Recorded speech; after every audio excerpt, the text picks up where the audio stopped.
Dan pada pagi hari ini ada beberapa ustadz kita sebenarnya yang datang dan teman-teman yang dari jauh. Ada guru saya Ustadz Abdul Muin Malilang yang dulu juga sempat mengisi di sini, ketua pimpinan daerah Muhammadiyah Pemalang. Ada Ustadz Dr. Berlian Yusuf. Yang namanya Ustadz itu bukan hanya bisa memberikan pengajian, tapi juga bersedia untuk mengaji. Yang namanya pemimpin bukan hanya bisa memimpin, tapi bersedia untuk dipimpin. Ya, jangan lebih-lebih, kalau periodenya habis ya sudah. Ya. Kemudian ada juga teman saya dari jauh,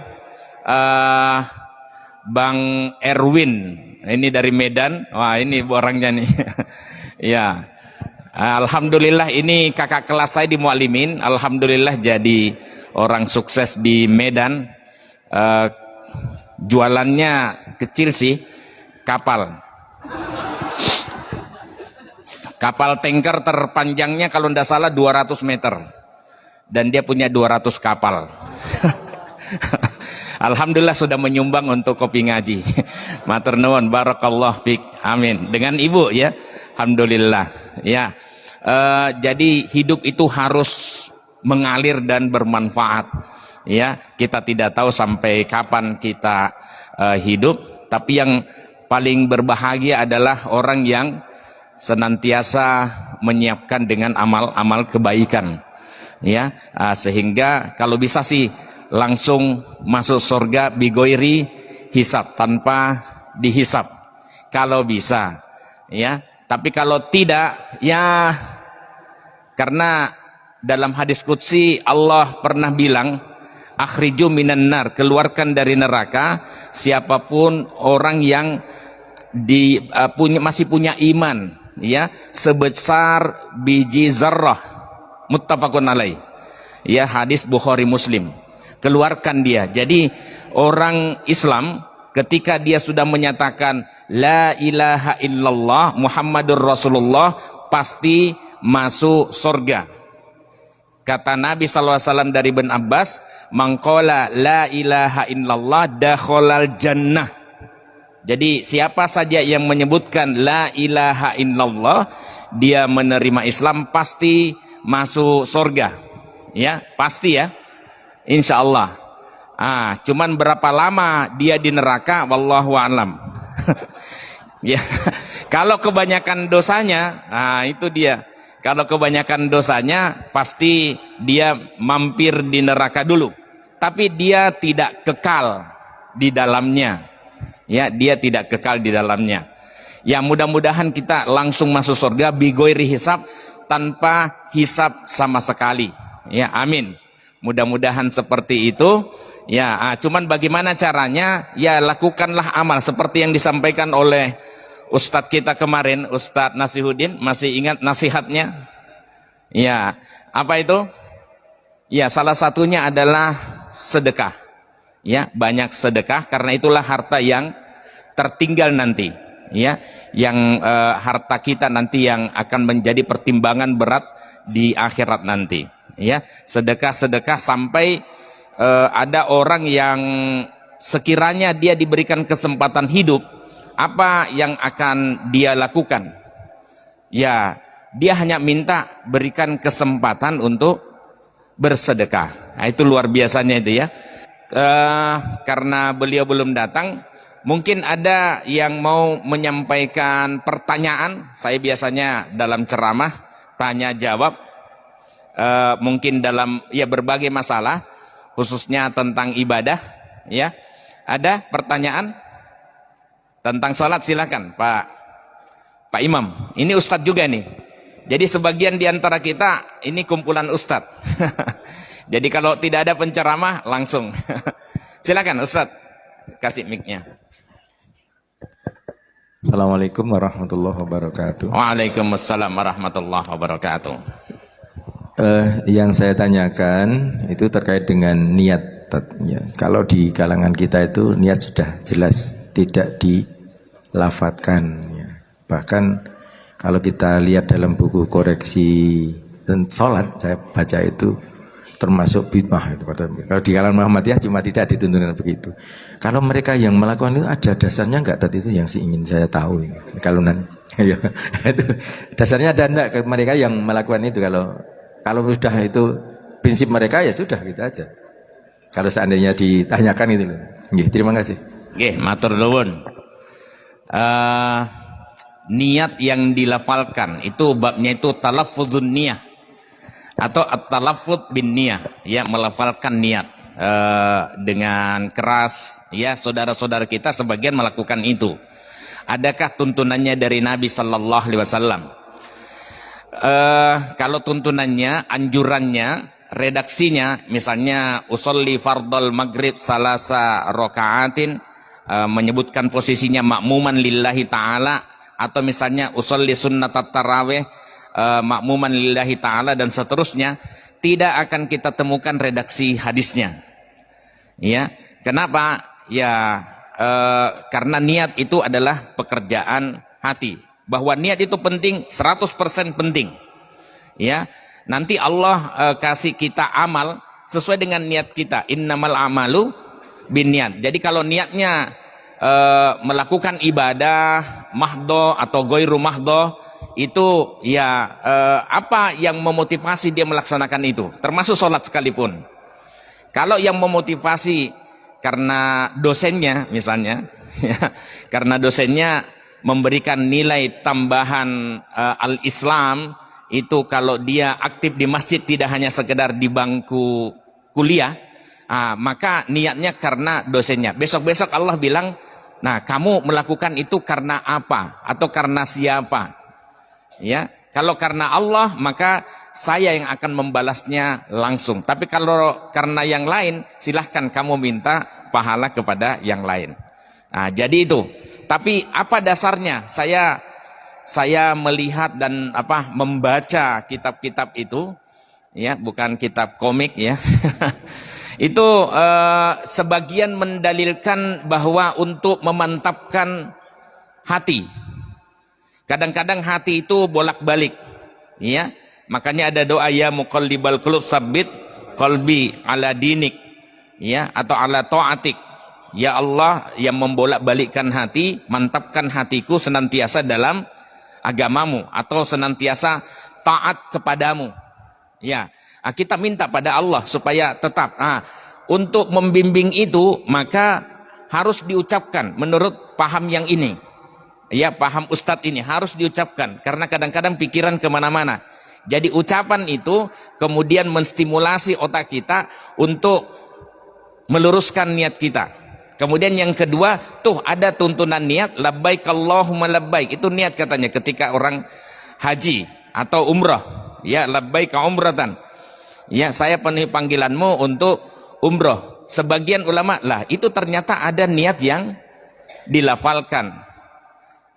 Itu tuntunan, bukan niat. Kalau niat itu justru kita sebelum berangkat itu sebenarnya sudah ada niat. Sama dengan ketika sholat subuh, ya, kita subuh habis wudhu, kemudian setelah itu berangkat ke masjid, ya, itu kira-kira mau sholat atau mau ronda?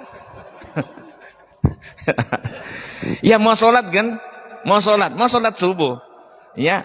Diawali dah dengan sholat sunat lebih dahulu, ya. Jadi itu, jadi tidak ada tuntunan dari hadis-hadis Nabi dimanapun. Di laptop saya itu ada 1185 kitab hadis. Ya, saya tidak menemukan adanya tuntunan hadis termasuk contoh lafal niat itu, nggak ada. Sehingga sudahlah, ya, yang kita luruskan itu niat kita. Nah, jadi itu kira-kira yang perlu kita persiapkan. Matur nuwun, ada sudah datang? Oh, ada pertanyaan, silahkan. Ada lagi pertanyaan kedua, silahkan, mic-nya di bawah sana. Ya, dulu kita tidak punya mic yang jalan-jalan. Sekarang sudah punya mic yang jalan-jalan, di bawah MC-nya.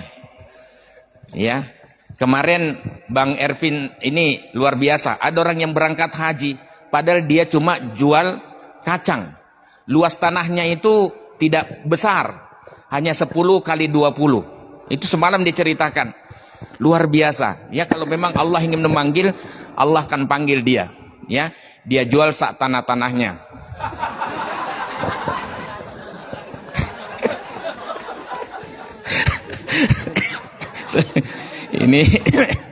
Ini abang kita ini, waduh. Silakan Ustaz. Assalamualaikum warahmatullahi wabarakatuh. Waalaikumsalam warahmatullahi wabarakatuh. Pertama-tama mari kita sama-sama panjatkan puji dan syukur kehadirat Allah Subhanahu wa taala yang telah melimpahkan segala rahmatnya kepada kita semua, sehingga kita semua di pagi hari ini menghadiri pengajian di Kopi Ngaji dengan keadaan sehat walafiat. Alhamdulillah, amin. Yang saya tanyakan di sini Pak Ustadz, saya mau menanyakan masalah sedekah.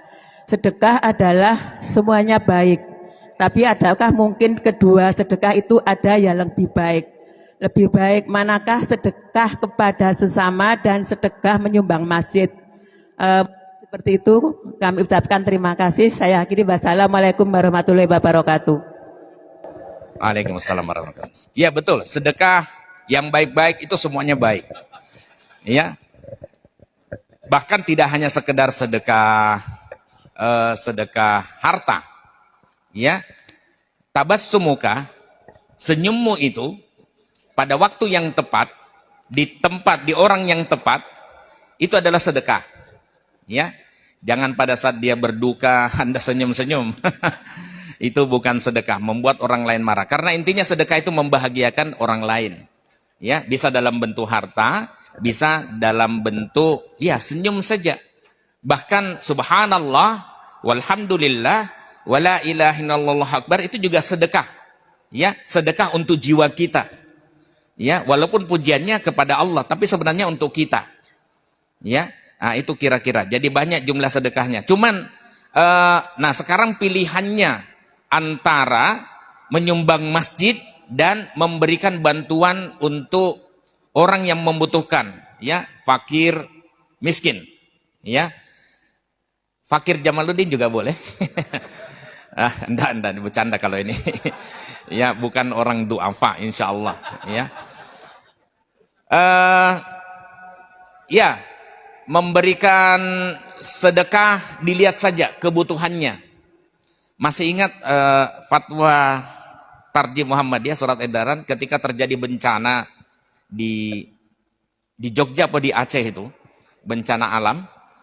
Kemudian ada yang bertanya, ini mana yang didahulukan, kurban ataukah menyumbang untuk korban bencana, karena dia saat ini sangat membutuhkan itu, ya, butuh makan, butuh semuanya lah, dengan tempat tinggal, selimut, ya, untuk perempuan pembalut, ya, nah, atau susu untuk anak, mana yang didahulukan? Kata Tarjih, kalau punya dua-duanya, ya Anda berkurban, Anda juga sedekah, ya, untuk bantuan kemanusiaan, ya, kalau punya dua-duanya. Cuman yang bertanya ini kan tentu karena dia hanya punya salah satunya. Nah, katanya Tarjih waktu itu, kalau sepertinya bencana kemanusiaan di mana membutuhkan penyelesaian segera masalah kemanusiaan, masalah kehidupan, maka utamakan membantu fakir miskin. Ya, insya Allah, Allah alimun hakim. Allah maha mengetahui, lagi maha bijak.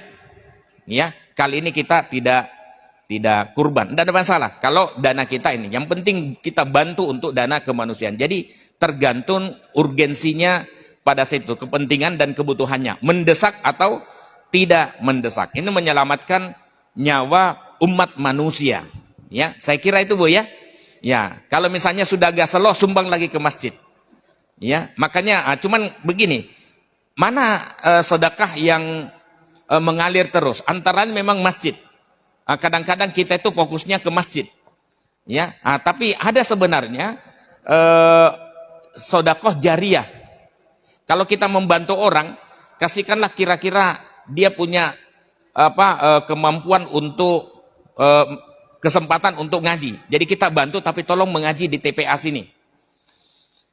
Atau misalnya saya bantu tapi kamu nyantri ya, saya hanya mau membantu kalau kamu di pesantren. Ya, kalau tidak di pesantren, di sekolah umum tidak. Saya hanya mau membantu kalau sekolahnya kamu di sekolah yang orang umum. Ya, nah, itu kira-kira. Nah, supaya apa? Suatu saat anak ini jadi, ya, itu bisa menularkan ilmunya dan pahala kita mengalir terus di situ. Ya, pahala kita mengalir terus karena apa yang anak yang dulu kita sekolahkan itu kemudian menjadi ustadz, menjadi penyebar agama Islam. Ya, makanya lihat-lihat yang sedekah strategis yang bisa mengalir terus. Ya, pahalanya itu. Ya, ini kita masih sedang membangun pondok pesantren. Ya, teman saya Ustadz Furqon Tohar, ya ada. Beliau ada di pojok sana itu. Kakaknya Ustadz Dr. Berlian. Itu juga sudah PCM Gamping sudah pernah ke sana ya, berkunjung ya. Bahkan ke Berlian Horst, ke tempat karapan kuda, kudanya Ustadz Berlian. Nah, di sana sudah toko kita menghasilkan pemasukan untuk pimpinan cabang Muhammadiyah sampai kemudian dia menyamaratakan. Jadi guru di sana semuanya sama gajinya. Mau sekolahnya yang muridnya banyak atau muridnya sedikit, sama gajinya. Sentralisasi penggajian. Ya, itu kalau manajemen dahsyat itu. Ya, bengkel Honda Hahasnya terbaik itu. Ya, dia punya 6 ya. Oh, dahsyat-dahsyat itu. Ustadz kita ini ustadz yang mandiri, ustadz yang dahsyat. Bukan hanya untuk dirinya, tetapi untuk orang lain. Ada kebahagiaan, ada kesenangan. Nah, dia manajer dengan sangat bagus, ya. Nah, kemudian sekarang dia membangun MBS, Muhammadiyah Boarding School di Limpung, ya. Alhamdulillah, ya. Kemudian muallimin juga bangun. Silahkan kalau punya kelebihan, saya mau bangun ini, ya. Kemarin ada yang mau WA saya mau, kebetulan sedang umroh, saya mau badal umroh untuk ibu saya, ya. Bagaimana itu Mas? Dia panggil Mas sama saya. Saya katakan tidak ada sunnah Nabi tentang ajaran badal umroh. Kadang-kadang kita ingin berbuat baik kepada orang tua kita yang sudah meninggal, yang belum sempat umroh, belum sempat haji, ya. Itu kemudian kita ya ditawarilah, ada yang menawari di sana. Tidak ada tuntunan dari sunnah dari Nabi Sallallahu Alaihi Wasallam untuk badal umroh, menggantikan umroh untuk orang tua kita, ya. Kalau badal haji ada, tapi itu pun ada syarat-syaratnya, ya, termasuk orang yang membadalkan sudah haji lebih dahulu karena dia sudah mau bayar itu, ya. Nah, kemudian belum datang, kopi dulu sebentar. Bismillahirrahmanirrahim. Ya. Nah, kemudian terus bagaimana? Saya katakan kalau Anda mau tetap berbakti, berbuat baik sama ibu, kalau ibumu insya Allah sudah tidak ada kewajiban. Bahkan ketika dia meninggal, dia dalam kondisi tidak mampu, ya, tidak punya kemampuan secara material, dia sudah tidak wajib. Kalau dalam hadis, ada 3 hadis yang saya sebutkan dalam buku kuliah fikih ibadah yang saya tulis, itu semuanya mengacu orang yang sudah sanggup untuk umroh dari segi materi, cuman masalahnya, ya, dia meninggal lebih dahulu. Dia tanya sama Nabi SAW, ibu saya itu mau umroh, mau haji, tetapi belum sempat haji, dia sudah meninggal. Ada lagi saudara saya, ada lagi bapak saya. Nah, dalam kondisi sakit tidak bisa berangkat. Bisa nggak saya badalkan hajinya? Saya gantikan hajinya. Silahkan, bisa. Ya, kata Nabi SAW. Jadi ada beberapa. Saya katakan badal haji boleh, tetapi badal umroh mana hadisnya? Ini ibadah. Kita perlu dalil. Oke, kita perlu dalil supaya tidak ngadi-ngadi, tidak mengada-ngada. Ya, kalau kita mengada-ngada dalam masalah ibadah, ya nanti jatuhnya ke bid'ah. Kalau kita, ya saya tidak tunjuk hidung ya. Kalau kita mengadakan sesuatu dalam masalah ibadah, itu nanti jatuhnya bisa bid'ah. Na'udzubillah, karena apa lanjutannya itu wa kullu bid'atin dolalah, semua bid'ah dalam masalah ibadah itu sesat, wa kullu dolalatin finnar, dan semua yang sesat itu di neraka. Na'udzubillah. Jadi gitu ya. Nah, kemudian apalagi Anda sodakoh yang strategis dan tetap mengalir. Ya. Nah, itu yang saya sarankan. Ya, sodakohlah atas nama orang tua Anda. Memang secara keseluruhan semua semua amalan itu bagi orang yang sudah meninggal terputus. Tapi kan dikecualikan pada 3 hal. Ya, pertama apa? Sodakoh jariyah. Yang kedua, ilmu yang bermanfaat. Jadi tidak apa-apa lah ilmu ekonomi, tapi ilmu teknik nggak masalah. Tapi kan bisa bermanfaat, niatkan karena Allah. Kedokteran itu pun bisa bermanfaat. Saya punya teman namanya Dokter Sagiran, mengajari bedah pada mayat. Ya, kita doakan mayat ini semoga mengalirkan pahala, karena dengan tubuh mayat ini kita bisa belajar tentang organ manusia supaya tidak banyak korban yang jatuh lagi. Jadi bisa semuanya. Ya, kalau bangun jembatan juga begitu. Niatkan karena Allah. Jadi semuanya bernilai ibadah. Nah, yang ketiga adalah doa dari anak yang soleh. Ya, anak soleh yang selalu mendoakan kedua orang tuanya. Nah, ini saya katakan, Mas, kamu tetap menjadi anak soleh saja. Dan selalu mendoakan ibumu. Dan kalau ada kesempatan sedekah, sedekah atas nama ibu dan bapakmu. Itu sudah cukup. Lanjutkan silaturahmi dengan orang-orang yang baik, yang selalu dihubungi oleh ibumu untuk konsultasi. Karena mesti ada alasan. Kenapa ibu kita kalau tidak ada di rumah, itu bisa dicari, pasti di rumahnya ini. Kalau tidak di rumahnya ini, pasti ada sesuatu. Yang mungkin dia konsultasi tentang kita. Ya, bagaimana anak saya? Dia curhat. Terus temannya kasih masukan. Jadi begitu, jaga silaturahmi, sedekah atas nama orang tua. Gitu Bu ya? Ya, baik.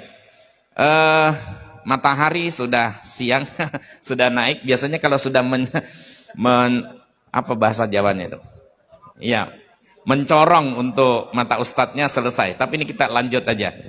Assalamualaikum warahmatullahi wabarakatuh. Waalaikumsalam warahmatullahi wabarakatuh. Kebetulan tadi Pak Ustadz menyampaikan masalah sedekah untuk orang tua, ya, terutama juga mungkin orang tua yang sudah meninggal. Nah, kesempatan ini saya ingin bertanya, bagaimana kalau kita korban untuk orang tua yang sudah meninggal? Karena setahu saya ada panitia yang tidak mau menerima, tapi ada panitia yang mau menerima. Nah, ini yang sebaiknya bagaimana? Saya kira itu. Terima kasih Pak Ustadz. Wassalamualaikum warahmatullahi wabarakatuh. Kurban atas nama orang tua yang sudah meninggal. Ya, ada khilafiyah di kalangan ulama. Ada perbedaan, khususnya ulama Indonesia. Ya, ada yang mengatakan boleh dalam rangka birrul walidain, ya, ingin berbakti sama kedua orang tuanya dengan cara berkurban atas nama orang tuanya. Tapi saya termasuk yang mendukung dan setuju dengan ulama, ya sudah, tidak ada tuntunannya, sudah selesai kewajibannya, ya, sudah selesai ibadahnya. Kecuali memang hal-hal yang secara nas, secara teks Quran dan hadis Nabi itu memang dijelaskan, ya, dibolehkan, dikecualikan, maka itu ada. Tapi kalau tidak ada, jangan. Ya, kalau saya lebih cenderung sudah kita bersedekah yang lain, dengan cara yang lain yang ada teksnya. Tadi yang saya katakan tadi sudah 3, tambah dengan silaturahmi dengan orang tua, keluarga atau teman dekat orang tua kita, ya. Ya, saya ketemu sama teman-teman bapak itu, ya. Oh, pantas saja mirip sekali dengan bapak, saya dipeluk. Ya, lanjutkan silaturahmi itu, ya. Sama temannya ibu, Lanjutkan silaturahmi itu, masya Allah. Ya, jadi itu antara lain, dan sedekah atas nama, karena memang ada teks hadisnya. Ada sahabat yang ingin sedekah, tapi ibu saya sudah meninggal. Jadi warisan mungkin yang ditinggalkan oleh orang tua kita, ya jangan dimakan semualah. Ya, karena bagaimanapun itu juga aslinya dari orang tua kita. Nah, sedekahkan atas nama mereka. Bahkan bagi orang tua kita yang tidak meninggalkan warisan harta, tapi dia menjual semuanya untuk anak-anaknya supaya sekolah, itu bisa kita ambilkan dari gaji yang kita terima. Karena kalau bukan karena jasa orang tua kita dulu, mana mungkin kita bisa mendapatkan posisi yang baik, jabatan yang baik, ya. Jadi itu semua karena orang tua. Makanya saya termasuk orang yang apapun yang saya lakukan, hadirkan pada pahalanya pada kedua orang tua saya. Ya. Ya karena tidak harus kan namanya nasihat yang baik itu termasuk warisan yang kita jaga betul. Ya. Ada yang wah orang tua saya itu rajin sholat duha. Saya mau seperti orang tua saya. Dia rajin, itu kan yang menginspirasi dia. Orang tua saya itu suka nyah-nyoh, kasih sedekah pada tetangga. Dia suka berbagi ya sama tetangganya. Kenapa? Terinspirasi dengan kebaikan orang tuanya. Orang tua saya itu suka menyekolahkan orang, tinggal di rumahnya free, gratis, dan dia sekolahkan, dia kasih. Terinspirasi dengan kebaikan orang tuanya. Itu semua akan mengalir ke pahala ke orang tuanya. Jadi gitu Pak ya, kita menyalurkan di tempat yang kira-kira ada nasnya. Karena semuanya sudah putus, kecuali 3 itu, dan tambah lagi dalam hadis-hadis yang berbeda yang juga sahih. Ada yang lain? Ibu, ya silakan itu. Jamaah yang sebelah sana kelihatan bercahaya. Oh sorry. Sayanya yang silau. Monggo. Assalamualaikum warahmatullahi wabarakatuh. Waalaikumsalam warahmatullahi wabarakatuh.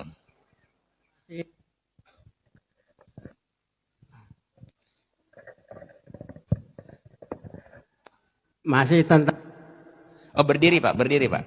Karena mic-nya ini waktu itu kita beli yang murah-murah. masih tentang sholat Pak Ustadz. Bagaimana bedanya kita sholat awal waktu atau tepat waktu? Yang kedua, kalau kita lagi pengajian di mana lah, di tempat masjid apa udah sholat isya masuk gitu, tapi tadi kita masih ngaji, mana yang diduluin, apa sholat dulu apa ngajinya tetap terus? Assalamualaikum warahmatullahi wabarakatuh. Waalaikumsalam warahmatullahi wabarakatuh. Sebenarnya kalau hadisnya itu mengatakan as-sholatu ala waktiha, itu amalan yang paling termasuk yang paling dicintai oleh Allah. Sholat pada waktunya. Tepat waktu. Tapi saya terus terang tidak menemukan teks hadis fi awwali waktiha, di awal waktu. Saya tidak menemukan hadis itu. Itu hanya penjelasan ulama. Karena apa maksud dari ala waktiha kalau bukan sholat berjamaah di awal waktu, ya, di masjid. Kalau bukan ala waktiha itu kalau bukan yang dimaksudkan dengan awal waktu. Jadi gitu ya. Jadi kalau misalnya ditanya, ya mana yang paling utama? Ya sholat di awal waktu di masjid berjamaah. Itu yang paling utama. Ya. Yang lebih baik daripada dunia dan seisinya adalah 2 rakaat sholat sunat fajar. Ya, ternyata di beberapa hadis yang lain hanya 2 rakaat. Itu kita lakukan. Tapi kalau sudah masuk waktu, berhenti mengaji, kita sholat. Setelah itu masih ada waktu, kita mengaji. Tapi suaranya liris saja. Jangan sampai suara kita mengganggu dengan orang yang sedang sholat sunat. Ini tidak. Di beberapa masjid sudah agak berkurang sih, tapi masih ada saja. Dia zikir, melakukan puji-pujian, sholawatan, pakai mic lagi. Bukankah itu mengganggu orang yang sedang sholat sunat? Iya. Boleh nggak puji-pujian di masjid? Saya katakan boleh, asal jangan di waktu itu. di waktu sholat, ya, mengaji juga begitu. Ya, kalau sudah datang waktunya mengaji, pernah sih ada yang ngajinya sholat pada saat sholat Jumat itu ya, sambil menunggu yang lain dia keraskan bacaan ngajinya. Bagus mengaji, tapi kemudian ditegur sama Pak Mardianto. Ya. Saya lihat, masalahnya saya di belakangnya. Ya, saya lihat. Ya maksudnya mengaji bagus, tapi jangan sampai mengganggu yang lain. Ya, jangankan yang seperti itu. Pada saat sholat itu ada yang mengeraskan suaranya. Ya, kemudian Rasulullah SAW mendengar itu. Setelah salam, Nabi SAW tanya, siapa tadi yang mengeraskan bacaan sholatnya? Saya, Nabi. Kamu mau mengganggu sholat saya? Ya, jadi tidak bisa lagi. Nah, kalaupun kamu mau membaca Quran dalam sholat, cukup baca Al-Fatihah saja. Karena siapa yang tidak membaca Al-Fatihah, maka karena dia ya, la sholata lahu, tidak ada sholat baginya. Gitu ya. Baik. Ada yang lain? Yang kedua tadi apa, Pak? Sudah terjawab. Alhamdulillah. Ada yang lain? Ibu-ibu? Oh, silakan.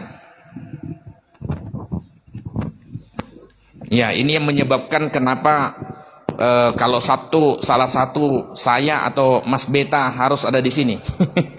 Karena kalau misalnya pas ustadznya tidak datang, bisa langsung menggantikan. Monggo, Bu. Assalamualaikum warahmatullahi wabarakatuh. Waalaikumsalam warahmatullahi wabarakatuh. Nyuwun pangapunten Pak Ustadz, menika kula badhe nyuwun pirsa bab salam sesudah sholat itu, salam dalam sholat itu ada yang mengatakan Assalamualaikum warahmatullahi wabarakatuh. Ada lagi yang hanya mengatakan Assalamualaikum. Itu mana itu Pak Ustadz yang sahih hadisnya itu yang mana? Terima kasih Pak Ustadz. Assalamualaikum warahmatullahi wabarakatuh. Waalaikumsalam. Bu sinten niki? Bu Muslimah. Bu Muslimah. Muslimah saking Kulon Progo. Masya Allah, Kulon Progo, Masya Allah, barakallah fikum. Ini rombongan Kulon Progo ini. Ya Alhamdulillah, jauh ini. Ada yang dari Samigaluh, 1,5 jam dia harus berangkat. Ya ini Ustadz kita yang mu'allaf ya. Tapi kemudian dia gigih untuk berdakwah. Ada yang dari Piungan, ada Piungan tadi? Pyongyang, wow Cina. Ya, ada juga dari Jogja lantai 2, Wonosari. Ini ibu muslimah ya. Ini ibu yang rutin mengaji. Maksudnya sebelum kopi ngaji ada. Karena kualitas pertanyaannya kelihatan. Ya, pertanyaannya sudah mana yang lebih utama, yang ada sunnahnya, yang ada hadisnya. Salam itu sampai warahmatullah atau sampai wabarakatuh. Kalau yang disepakati ulama tidak ada kontroversialnya, tidak ada perselisihan ulama, assalamualaikum warahmatullah, assalamualaikum warahmatullah, itu tidak ada yang menyelisihi. Semua ulama sepakat itu yang sahih, tidak ada perselisihan.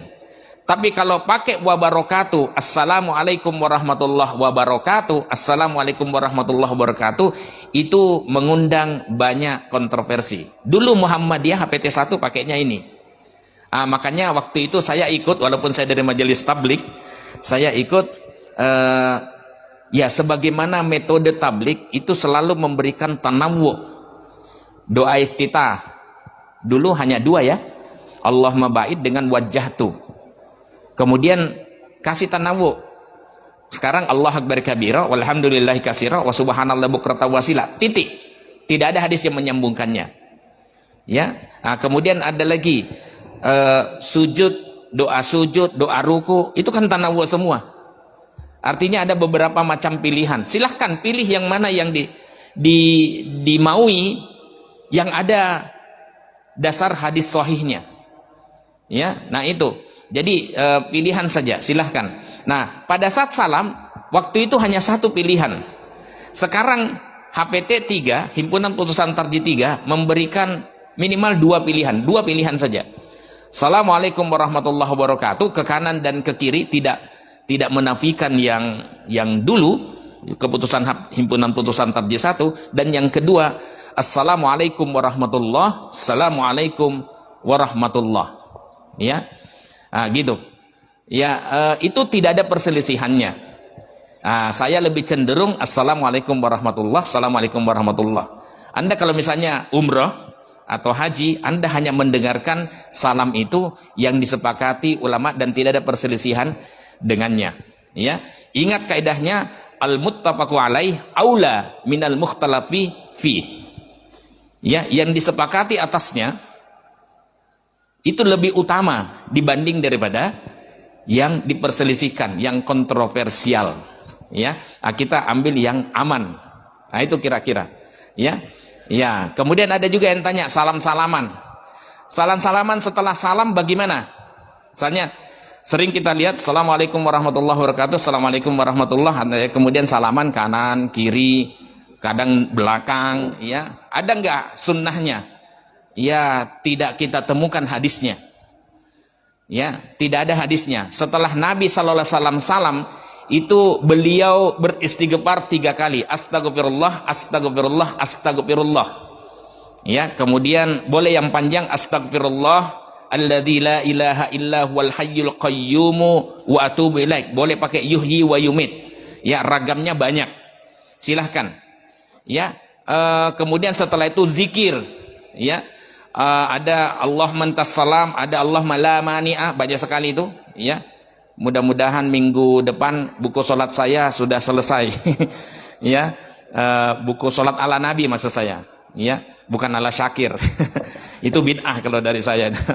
Ya, kemudian subhanallah 33 kali, alhamdulillah 33 kali, Allahu Akbar 33 kali, baru la ilaha illallah, untuk menggenapkan semua itu menutup dengan la ilaha illallah. Ya, itu yang dituntunkan. Salam-salamannya di mana? Tidak ada berita tentang salam-salaman setelah salaman. Ya, setelah salaman. Setelah salam. Tidak ada tuntunan salam-salaman setelah salam. Ya. Ya, tapi boleh enggak? Toh itu setelah sholat. Ya, silahkanlah. Tapi jangan dijadikan rutinitas, jangan dijadikan tradisi. Sesekali boleh. Misalnya ada kawan kita, seperti misalnya dari Medan. Ya, kemudian setelah datang sebelah kanan, ya, assalamualaikum warahmatullahi, assalamualaikum warahmatullahi. Kapan datang? Baru singkir, tidak ada masalah. Ya, daripada kita diamkan dikira lupa nih ya, sombong nih ya. Ya, kita salaman tidak apa-apa. Ya, zikir dulu, nanti setelah. Ya, yang penting jangan begini. Assalamualaikum warahmatullahi. Kapan datang? Sebentar, salam satu lagi ya. Salam. Itu yang bid'ah. Ya, belum selesai 2 kali udah salam-salaman. Yang paling bagus lagi salam-salamannya setelah sholat sunat sajalah. Ya, itu tidak ada yang tidak ada kontroversiannya. Gitu ya, Bu. Wah. Ya, matur nuwun. Ada yang lain? Ya, silahkan. Waalaikumsalam warahmatullahi wabarakatuh. Menambahi salam setelah apa? Salam setelah sholat, salam. Ya, salam terakhir salat. Itu waktu di Mekah itu, kalau nggak salah itu Assalamualaikum itu cuma 1 kali kanan doang, terus yang kiri enggak, itu kalau nggak salah ingat. Iya, betul. Iya. Sholat jenazah kan? Oh iya, itu jenazah. Loh, Ibu bisa membedakan sholat jenazah dengan sholat wajib? Iya. Tidak cuma bercanda, Pak. Ini dari piungan. Bu Adib. Iya, makanya sholat jenazah. Iya, itu sholat jenazah. Jadi sholat jenazah ada khilafiyah, ada perbedaan pendapat di kalangan ulama untuk sholat jenazah. Kalau sholat wajib atau sholat sunat yang lain sama. Assalamualaikum warahmatullahi, assalamualaikum warahmatullahi. Tapi kalau untuk sholat jenazah, kebetulan madhab Hanabilah yang dipakai oleh Saudi itu dia salamnya hanya ke kanan. Iya. Ya, hanya malaikat yang penjaga sorga saja yang enggak. Enggak, tapi bukan itu logikanya. Kita tidak boleh melogikakan kalau masalah ibadah mahdhah. Bukan karena gitu. Ya, tapi ini assalamualaikum karena memang hadis-hadis salat jenazah itu hanya menyebutkan lalu salam. Lalu salam. Jadi apa salamnya? Nah, jadi cukup satu kali. Tapi kalau ketemu pendapatnya Imam Syafi'i itu 2 kali. Sama dengan salam sholat. Jadi kalau misalnya dikatakan lalu salam, itu maksudnya salam ke kanan dan salam ke kiri. Seperti sholat yang memang salam penutupnya itu 2 kali semua. Gitu. Ya, jadi untuk sholat jenazah di sana sudah. Ya, saya katakan minimalnya 1 kali sudah cukup. Assalamualaikum warahmatullahi. Ya, kemudian kalau mau lagi tambah ke kiri juga ya sunnah karena umumnya salam-salam bisa jadi Nabi Sallallahu Alaihi Wasallam mencontohkan itu cukup mengambil yang ada. Ya, sama dengan misalnya doa-doa sujud. Ada doa sujud yang lain. Tapi misalnya apanya Allahumma inni a'udzu biridhoka min sakhatik. Itu kan dibaca oleh Nabi SAW pada saat sholat sujud malam itu. Aisyah yang berada di dekatnya, yang disingkirkan kakinya pada saat Nabi SAW sujud, terdengar doa itu. Itulah yang diucapkan oleh Nabi SAW pada saat sujud. Itu sujud malam itu. Ya, jadi gitu Bu ya. Baik, jadi boleh digunakan untuk sholat wajib. Doa wajjahtu wajhiyya boleh digunakan untuk sholatul maktubah, sholat wajib, dan boleh juga digunakan untuk sholat tatawwu. Untuk wajjahtu wajhiyya yang panjang itu umumnya Nabi sallallahu alaihi wasallam baca itu pada saat sholat lail, sholat malam. Okay? Tapi bisa juga sholat wajib. Saya sarankan di sholat yang bersuara sir, zuhur dan asar. Jangan yang bersuara jahar. Karena kepanjangan. Nanti kalau imamnya itu temennya turu boyo. Ya, jadi gitu ya. Baik. Masih ada pertanyaan yang lain? Assalamualaikum warahmatullahi wabarakatuh. Waalaikumsalam Belakang ini, warahmatullahi Pak. wabarakatuh. Di mana? Angkat tangan. Hah? Oh, masya Allah. Lurus. Ya, silahkan Pak. Yang saya tanyakan masalah adab di dalam masjid. Nggih. Saya pernah mengikuti pengajian itu karena ada acara itu melakukan lagu Indonesia Raya dan mars organisasi. Itu secara fikihnya bagaimana, boleh atau tidak? Yang kedua masalah adzan. Masalah adzan itu setahu saya itu setelah asyhadu alla ilaha illallah hayang ala sholah ya. Tapi saya dengar di mana-mana hayang ala falah. Itu sebenarnya yang benar yang mana? Hayang ala sholah atau hayang ala falah? Yang ketiga yang baru viral sekarang Pak. Ini yang baru viral masalah dzurriyyah Nabi ya. Sejauh mana kita menghormati dzurriyyah Nabi itu? Kadang-kadang saya lihat ada yang berlebihan, tapi juga ada yang sedang-sedang saja. Menurut fikihnya menghormati dzurriyyah Nabi itu yang bagaimana? Matur nuwun. Assalamualaikum warahmatullahi wabarakatuh. Waalaikumsalam warahmatullahi wabarakatuh. Baik, ada 3 pertanyaan. 2 masih saya ingat. Baik, yang tentang nyanyi di masjid itu sedapat mungkin tidak usah yang aneh-aneh. Ya, menyanyi di masjid itu kalau saya hindari. Kalau ada cara Muhammadiyah sekalipun, ya di masjid Mars Muhammadiyah sebaiknya kalau menurut tarjih loh ya, fatwa majelis tarjih, kalau mau mengadakan seperti itu ya lakukan di pekarangan masjid, jangan di dalam masjid. Itu kata tarjih loh ya. Jadi acara-acara milad Muhammadiyah menurut tarjih, saya tidak menyinggung yang lain dulu karena agak sensitif. Ya, sebaiknya di teras masjid, jangan di dalam masjid, ya, karena mungkin juga masih ada yang sholat sunat di sana dan memang peruntukannya untuk zikir saja dan sholat yang utama. Baik, saya kira itu ya. Jadi pilihannya sebaiknya di teras, tidak menyanyikan lagu apapun, ya. Malah ada yang ketika sa'i Pancasila, Satu, yang di desa.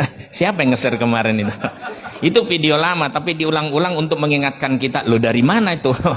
Ya, bahwa Pancasila dasar negara kita setuju lah, tapi tidak untuk diucapkan pada saat sa'i atau tawaf. Ya, itu kebablasan. Ya. Nah, jadi gitu ya, tentang hukum mengaji itu, menyanyi di dalam masjid sebaiknya dihindari. Sebaiknya dihindari. Ya, baik. Yang ke pertama tadi apa Bu? Pak? Nyanyi. Yang kedua? Hayya 'alas shalah, hayya 'alal falah. Itu yang pertama. Hayya 'alas shalah. Ya, 2 kali. Jawabnya apa? La haula wala quwata illa billah. Selebihnya kita hanya menirukan apa yang diucapkan oleh muadzin.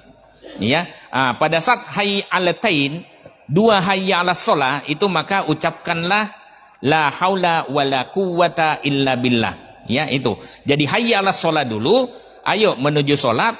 Hayya 'alal falah, ayo menuju kemenangan. Artinya orang yang salat adalah orang-orang yang akan mendapatkan kemenangan. Kapan?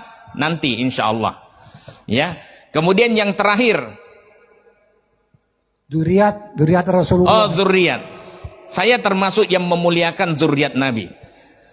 Coba nanti baca buku sholat saya menyebutkan salah satu lafal sholawat itu wa dzurriyyatihi, dan zurriyahnya Nabi sallallahu alaihi wasallam. Jadi saya termasuk menghormati, ya.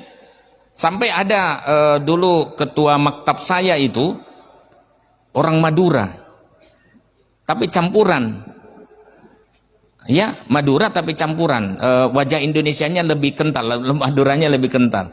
Dia mengatakan, ya alhamdulillah, bapak saya keturunan Nabi Sallallahu Alaihi Wasallam. Hah?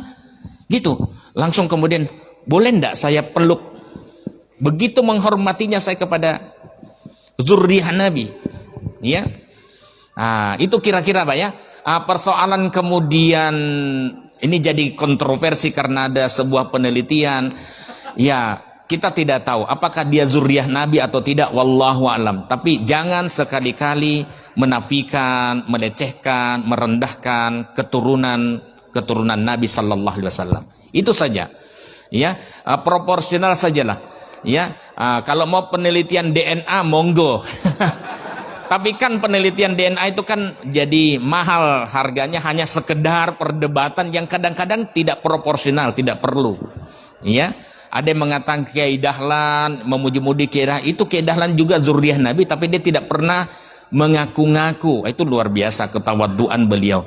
Jadi Bapak Ibu, yang paling penting adalah yang harus kita lakukan adalah siapkan modal utama kita. Modal utama kita itu iman dan amal soleh. Iman dan amal soleh, lakukan semua karena Allah. Ya, kemudian amal soleh yang strategis dan kemudian terus mengalir. Kemudian kalau mau dapat syafaat Nabi SAW, ya selalu bersalawat kepada Nabi, karena itu yang mengundang syafaat Nabi.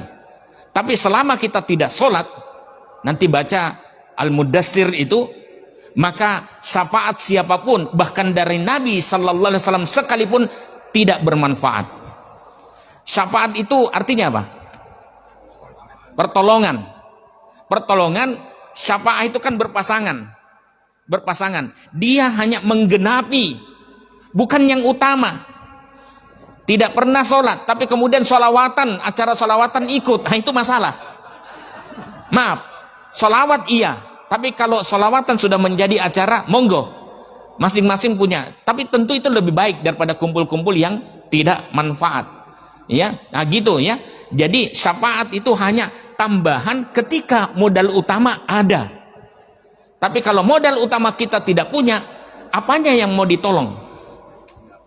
Apa yang mau digenapi? Tidak bisa menggenapi karena modal utamanya tidak ada. Itu maknanya. Ya, ada dalam buku metode kritik hadis mukhtalafun fih yang saya tulis dari hasil disertasi. Ya. Matur nuwun, ya, mudah-mudahan semuanya berjalan lancar. Sudah lewat 4 menit. Alhamdulillah. Sebentar Pak, penjelasan Pak. Oh. Lafal hayang ala falah itu ada dalam azan? Ada. hayang ala sholat atau hayang ala falah? Hayya 'alas shalah pertama 2 kali. Hayya 'alas shalah. Ya. Itu 2 kali. Ya. Setelah itu hayya 'alal falah. Mari menuju kemenangan. Sekarang nak adzan itu saya dengar di TV atau orang-orang hayang ala sholah itu tidak ada. Hayang ala falah 2 kali baru hayang alal falah.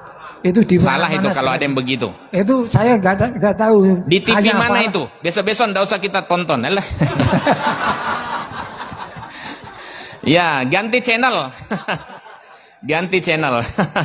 Iya, harus dibenahin. Jangankan yang seperti itu, Bapak. Beberapa TV kita setelah azan itu doa yang sering diucapkan itu adalah ya seharusnya sholawat dulu. Ya, summa sallu alayya, kemudian bersalawat kepadaku. Ya, man shalla alayya sholatan, barang siapa yang bersalawat kepadaku, itu setelah azan loh ya.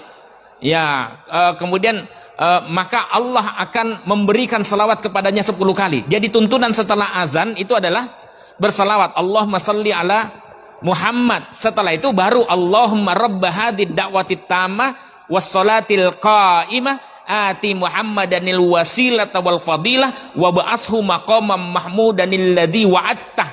Titik. Tidak pakai innaka karena dalam kutubus sittah itu kitab standar hadis yang 6 itu tidak ada yang tambahan innaka la tukhliful mi'ad. Itu adanya tambahan pada Sunan Al-Baihaqi yang wafatnya 450 sekian, 56 atau 58. Ya, jauh dari masa Nabi sallallahu alaihi wasallam. Jadi gitu ya, matur nuwun sangat, sehat semua. Ya, dakwah kita baru akan berjalan manakala apa yang kita tahu baik kita sampaikan kepada yang lain. Yang tidak hadir hari ini bisa kita sampaikan tadi pengajiannya itu, ajarannya ini. Matur nuwun, billahi taufik wal hidayah. Wassalamualaikum warahmatullahi wabarakatuh.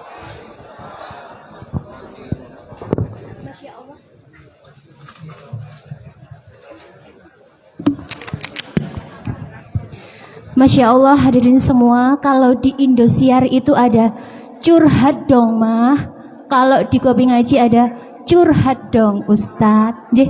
Seru sekali pada acara kajian pada hari ini. Meskipun beliau Ustadz Ikhwanuddin tidak rawuh pada kesempatan hari ini, memasuki acara yang berikutnya adalah lain-lain. Untuk info pada lain-lain ini adalah infak pada pagi hari ini mendapatkan Rp3.150.000. Alhamdulillahirrabbilalamin. Semoga infak dan sodakoh dari jamaah Kopi Ngaji semua mendapatkan ridho dan barokah dari Allah Subhanahu wa Ta'ala. Jamaah Kopi Ngaji yang berbahagia, memasuki acara yang terakhir adalah penutup. Namun sebelumnya saya selaku pembawa acara pada kesempatan pagi hari ini, apabila ada kesalahan dan kekhilafan, memohon maaf yang sebesar-besarnya. Marilah Kopi Ngaji pada hari ini kita tutup bersama dengan doa penutup majelis. Subhanakallahumma wa bihamdika asyhadu alla ilaha illa anta astaghfiruka wa atubu ilaih. Alhamdulillahirabbil alamin. Sugeng kondur kepada jamaah Kopi Ngaji semuanya, semoga rahayu ingkang pinanggih. Wassalamualaikum warahmatullahi wabarakatuh.